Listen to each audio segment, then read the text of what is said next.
हमारे नेता अपना इलाज कराने के लिए एम्स में जाते हैं, हमारे नेता अपना इलाज कराने के लिए बॉम्बे जाते हैं, विदेश जाते हैं, तो ये बताइए जब ये अपने इलाज के लिए अस्पताल नहीं खुलवाए तो हमारे इलाज के लिए कहां से खुलवा पाएंगे। आज बिहारियों के लिए जो खेसारी लाल यादव ने बोला है मंच से, वह सुन के ना एकदम कलेजा फट गया है। और वो जो सच्चाई है इसको सुनिए, इस सच्चाई को सुनिए। पहले आप लोग देखिए, पहले सच्चाई को सुनिए और देखिए इस वीडियो को। अगर एक शब्द भी खेसारी का आपको सही लगेगा, ओरिजिनल लगेगा, ईमानदारी से लगेगा, दिल से लगेगा ना, तो इस वीडियो को जरूर शेयर करके हर एक बिहारी तक पहुंचाइएगा। अच्छा हम नाजायज बोलते हैं चाचा। अभी बताइए खेसरिया जब अपना खातिर हॉस्पिटल नहीं बनवले तब गांव भर का इलाज कहां से कराई। तो जब ये हमारे नेता अपना इलाज कराने के लिए एम्स में जाते हैं, हमारे नेता अपना इलाज कराने के लिए बॉम्बे जाते हैं, विदेश जाते हैं, तो ये बताइए जब ये अपने इलाज के लिए अस्पताल नहीं खुलवाए तो हमारे इलाज के लिए कहां से खुलवा पाएंगे। मेरी उम्र आज 28 से 30 वर्ष की हो गई। 30 वर्ष से हो सकता है 5 वर्ष बाद मुझे होश आ गया होगा।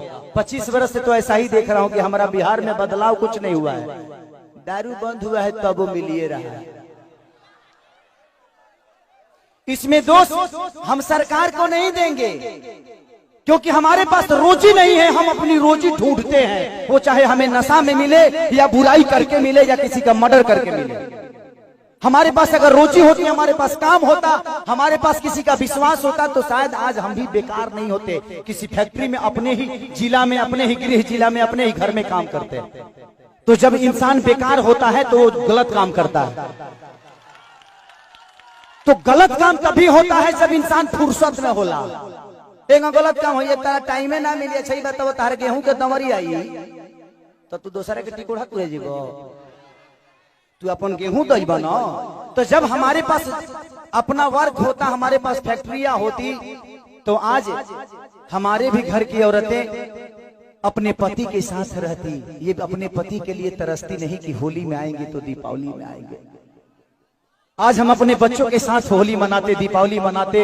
हमें दीपावली मनाने के लिए किसी का परमिशन लेना पड़ता है, किसी से लेटर देना पड़ता है कि सर हमको जाना है अपने बीबी के पास, छठ आ गया है। तो हमें तो त्योहार मनाने की भी आजादी नहीं मिलती है। ऐसे राज्य में हम पैदा हो गए हैं। हमें ऐसे राज्य से नफरत नहीं है, लेकिन यहाँ के सिस्टम से मुझे नफरत है कि यहाँ के सिस्टम हमें कहीं का नहीं छोड़ा, कहीं ले ही नहीं गया। इनका एक ही काम है कि जब बाढ़ आई ना, इलेक्शन के बाद हमें लो रोज मिली। अगर इलेक्शन बा जहाँ बाढ़ आई कि चिवड़ा खात खात पेट मॉल हो जाए, खूब खाए बरवा चिवड़ा। लेकिन यही इलेक्शन बीतते ही एक भी आदमी, हाँ, जो आपके दर्दों को समझता है। मैं किसी राजनेता पे उंगली नहीं उठा रहा हूं, मैं सिस्टम पे बात कर रहा हूं।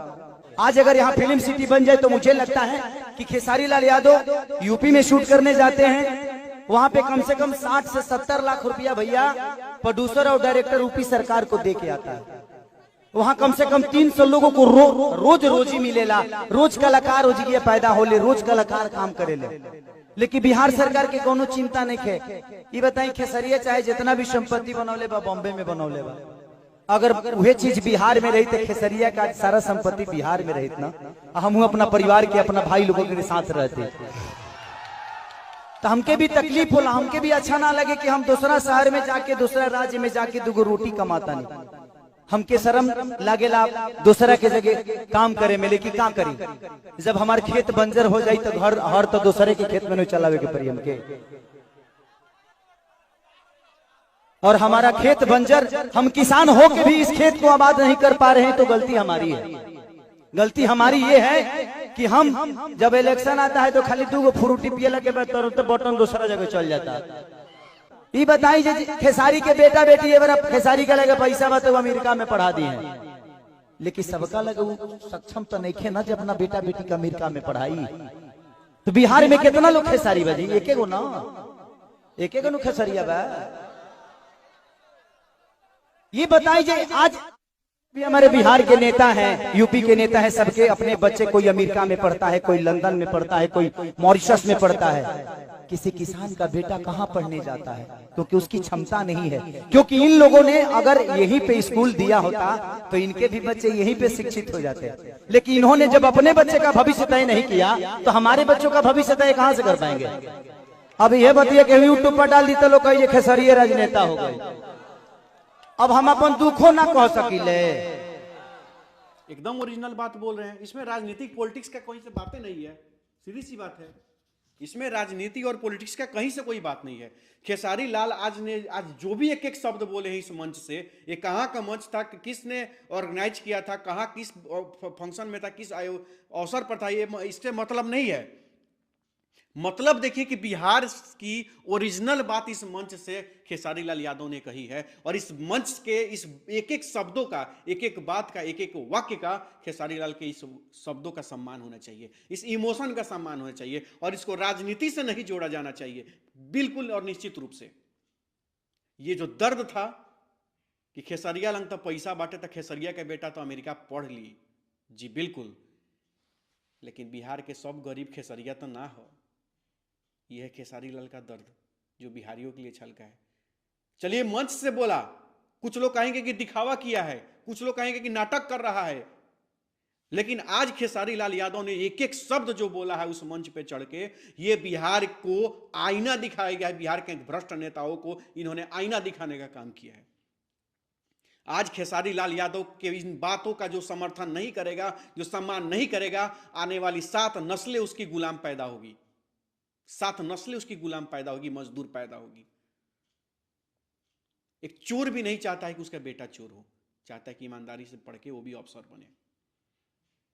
लेकिन ये बिहार के नेता चाहते नहीं है कि मजदूर का बेटा डॉक्टर बने, इंजीनियर बने, आईएएस बने, आईपीएस बने। ये सभी लोगों की साजिश रहती है कि न नौकरी न पढ़ाई अच्छा से कराएंगे, जिसका नतीजा होगा कि मजदूर का बेटा मजदूरे बनेगा। सोहनी करने वाला, कोड़नी करने वाला का बेटा सोहनीय करेगा, कोड़नीय करेगा, खेते पटाएगा, खेते काटेगा, बोझे ढोएगा, मेहनतें करेगा, धाने पीटेगा, गेहूं दबाएगा। ये साजिश इन नेताओं का जो दिल्ली और बिहार के एसी कमरों में बैठ के, पटना के एसी कमरों में बैठ के ये लोग हम गरीबों का भविष्य तय करता है। लोग कौन होते हो तुम, हम गरीबों का भविष्य तय करने वाले एसी कमरा में बैठ के? कौन होते हो तुम दिल्ली में बैठ के हम गरीबों का भविष्य तय करने वाले? सांसद हमारा कौन बनेगा, विधायक हमारा कौन बनेगा, हम नहीं तय कर पाते हैं। ये वहीं से करोड़ों रुपए का खेल करके दिल्ली से हमारे माथे पे टिकट देकर के एक कैंडिडेट को भेज दिया जाता है। ये तुम्हारा कैंडिडेट है, तुम्हारा जात है, इसको जिताओ। ये तुम्हारा जात है, इसको सांसद बनाओ। ये तुम्हारा जात है, इसको विधायक बनाओ। ये तुम्हारा जात है, इसको नेता बनाओ। ये तुम्हारा जात मैं भेज रहा हूं पैसा लेकर के, इसको जिताओ। जब तक ये इनके द्वारा भेजे गए इन लोगों को हम लोग जिताते रहेंगे जात के नाम पर, पार्टी के नाम पर, तब तक ये लोग मिल करके साजिश करके हम गरीब, मजदूर, किसान, दबा कुचला, पिछड़ा से पिछड़ा, दलित, महादलित, जितने भी गांव गरीब गुरबा हैं, सबको ये लोग मजदूर ही बनाते रहेंगे। और मजदूर बनाने की फैक्ट्री में डाल डाल के, पीस पीस के हम गरीबों का कचूमर निकाल करके हम लोग का खून चूसते रहेंगे। ये तो अब समय आ गया है। आज खेसारी ने बोला है, अनिकेत ने बोला है, तमाम बिहार के नौजवान बोल रहे हैं, आप सबको भी अपने बच्चों के लिए उठ के खड़ा होना होगा। आप सबको भी अपने बच्चों के लिए आवाज उठाना होगा। आपका भविष्य तो चौपट हो गया, आप मजदूर बन गए, आपका बेटा मजदूर नहीं बनेगा। आपका बेटा कुर्सी खींच के एसी वाले रूम में पंखा के नीचे बैठेगा और काम करेगा और पढ़ेगा और आईएएस और आईपीएस बनेगा, निश्चित रूप से बनेगा। एक बार मात्र सच्चाई का समर्थन करिए, जात का समर्थन मत करिए। एक बार मात्र सच्चाई का समर्थन करिए, किसी राजनीतिक दल का समर्थन मत करिए। एक बार केवल सच्चे लोगों का समर्थन करिए, ईमानदार नौजवान का समर्थन करिए। बस एक बार पार्टी का गुलाम बन के मत देखिए। एक बार विकास के लिए सोचिए, एक बार अपने शिक्षा के लिए वोट करिए, एक बार रोजगार के लिए वोट करिए, मात्र एक बार अच्छे स्वास्थ्य सुविधा के लिए वोट करिए। अब मध्य बिहार न बदलता ही, हमने बिहार दी तो मिल के साल गुजरात बदल दिए, महाराष्ट्र बदल दिए, बेंगलोर तमिलनाडु बदल दिए, मध्य प्रदेश बदल दिए, राजस्थान बदल दिए, दिल्ली बदल दिए, बिहार नहीं बदलेंगे। अरे प्रयास करेंगे तो बिहार नहीं बदलेंगे, निश्चित रूप से बिहार बदलेगा और हमारे सपनों का चमकता बिहार जरूर बनेगा। बशर्ते कि आप सभी लोग, खेसारी जैसे लोग, अनिकेत रंजन जैसे लोग और तमाम वैसे नौजवान जो बिहार को बदलने की बात करते हैं, भ्रष्टाचार को मिटाने की बात करता है, नया सूरज उगाने की बात करता है, उसका समर्थन होना चाहिए। और खेसारी लाल यादव का कोई विरोध करता है तो वो कृष्ण का वंशज नहीं होगा, वो कंस का वंशज होगा। वो राम को मानने वाला नहीं होगा, वो रावण को मानने वाला होगा, निश्चित रूप से। हम ज्यादा कुछ नहीं कहते हैं। अगर मैंने सही कहा हो तो इस वीडियो को शेयर करके अधिक से अधिक सब तक पहुंचाइए, हर बिहारी भाइयों तक पहुंचाइए, पूरे देशवासियों तक पहुंचाइए, और कमेंट में अपनी राय जरूर लिखिएगा। अब ज्यादा कुछ हम नहीं कहना चाहते हैं, आप लोग सोचिए कि इन्होंने सही कहा है कि गलत कहा है। बहुत बहुत धन्यवाद। जय बिहार।